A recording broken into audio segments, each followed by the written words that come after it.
Not every event, lap, or turn can be recorded every race weekend. Sometimes the only people that can witness key moments are the ones at the racetrack themselves. Today, that seems to happen less and less as we see coverage for almost every event in the world of racing. But that hasn't always been the case, as there have been many events lost to time due to the lack of coverage that they received. Today, all we have are a few still images and witness accounts from those said events. Join us as we continue our series of moments in NASCAR that are virtually lost in time. I mean, I was kind of like drowning in my own blood because the basal skull fracture and things, and a trach in my throat to get it where I could still breathe. And Car hit the wall in turn 3 head on, barrel rolled several times and eventually caught fire. He was in the wreck at the racetrack, got a broken leg. No, lady, he's in trouble. Said, I have to drill a hole in his head. The reason there's not a good picture of the wreck, where I hit at is too far off the track. Oh my God.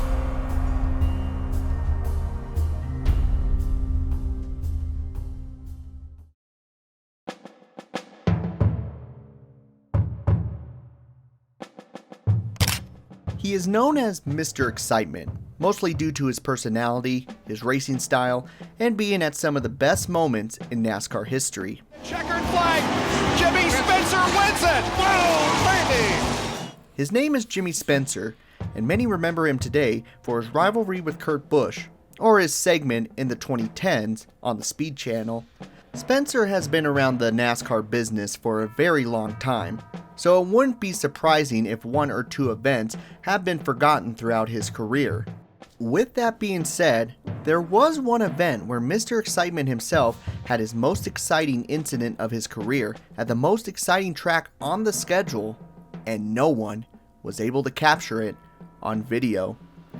In the 1990 Die Hard 500 at Talladega, 42 cars entered the race to see if they could conquer the already infamous 2.66 mile superspeedway. One of those drivers was Jimmy Spencer, driving the Heinz 57 machine for Rod Usserlin.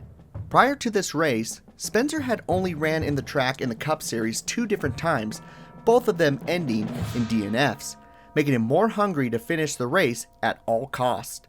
By the end of the race, hardly any accidents unfolded in the 500-mile event, and it appeared that Dale Earnhardt was going to edge out Bill Elliott for the victory. But as they came out of the tri-oval, an interesting comment was made by the commentators. Yellow flag is out along with the checkered flag about to come out. Racing to the line. As the two leaders raced to the line, the caution was waving along with the checkered flag, a fact that was quickly forgotten as many pointed their attention to the winner of the event. By the time Earnhardt was in victory lane, many had even forgotten that the yellow flag even flew at the end of the race. That was until one car came around and was destroyed from head to toe. It was Jimmy Spencer's number 57 car, a car that not only looked to be involved in a heavy crash, but also at one point was upside down.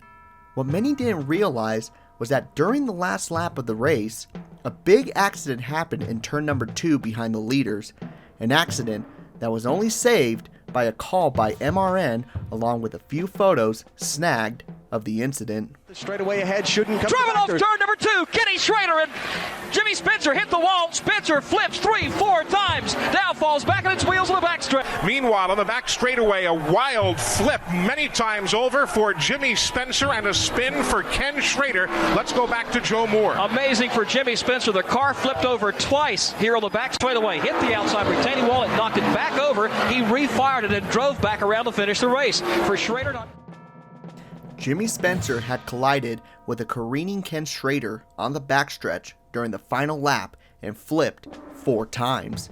The cause of the crash was from Michael Waltrip running out of fuel and not getting out of the way in time.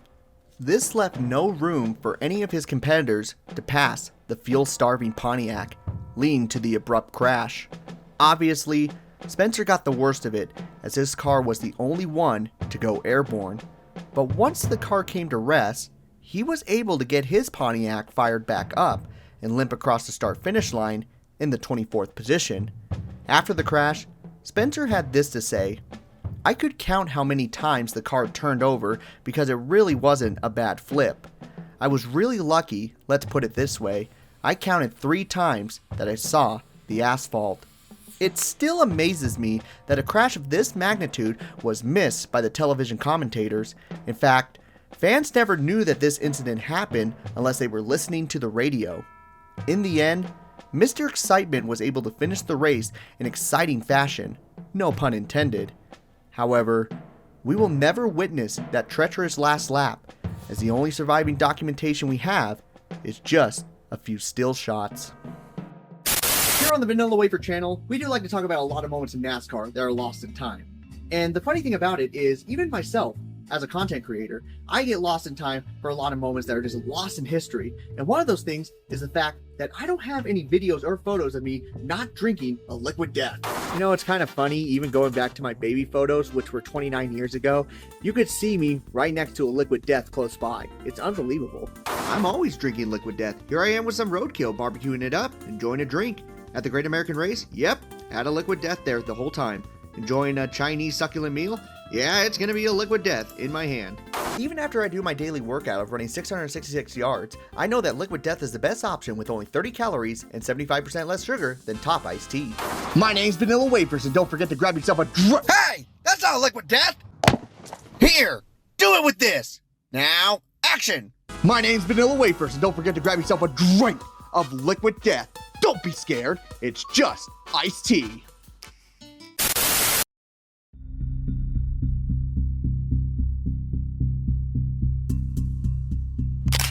In the last video, we took a glimpse into the world of crashes that have happened in testing sessions.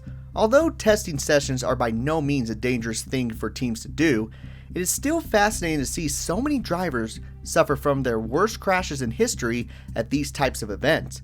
And for this next driver, many are shocked that his testing session didn't end his racing career. 19-year-old Brian Vickers driving for Rick Hendrick is going to take the checkered flag and become a first-time NASCAR Busch Series winner. Brian Vickers was a longtime veteran in the Cup Series from 2004 till 2016. Vickers received the opportunity to run in the Cup Series by winning the 2003 Busch Series Championship for Hendrick Motorsports. Vickers received the opportunity by becoming the protege to the late Ricky Hendrick. Prior to that, however, he was running only a handful of races for a small Busch Series team that was owned by his father. The team had little funding, but that didn't stop the father and son duo from attempting to make it into the big leagues.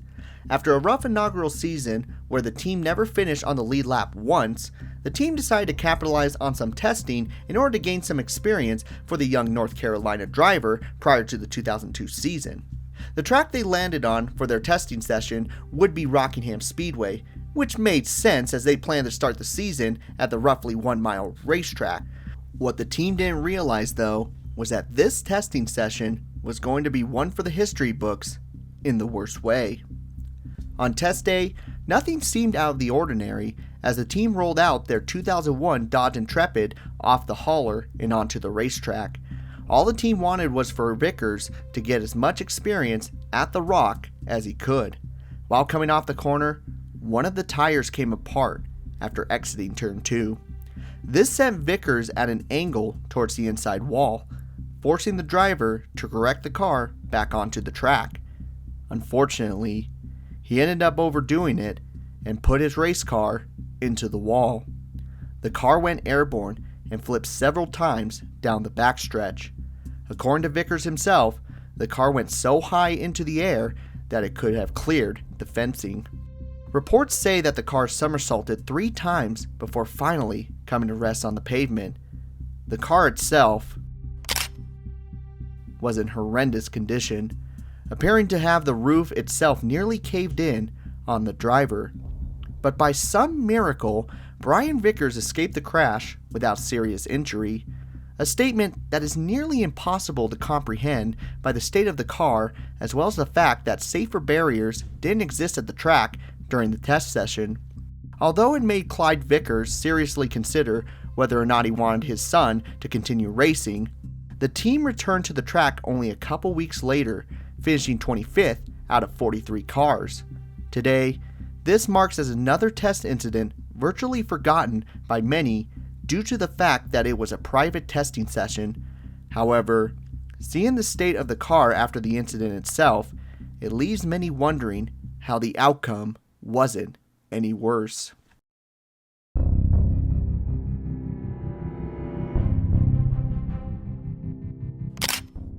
Arguably the greatest driver in NASCAR, Dale Earnhardt needs no introduction in a video like this. Throughout his time in the sport, he conquered NASCAR's top series in a span of nearly 3 decades, collecting over 76 victories and even winning the championship an incredible 7 times. Throughout all that success, the Kannapolis native did suffer some hardships in his career, including crashes that nearly cost his career, until one of them finally did in 2001. With that being said, there was one crash that almost ended the Intimidator's career before it even got off the ground, and that was in 1976 in the Dixie 500 at Atlanta Motor Speedway.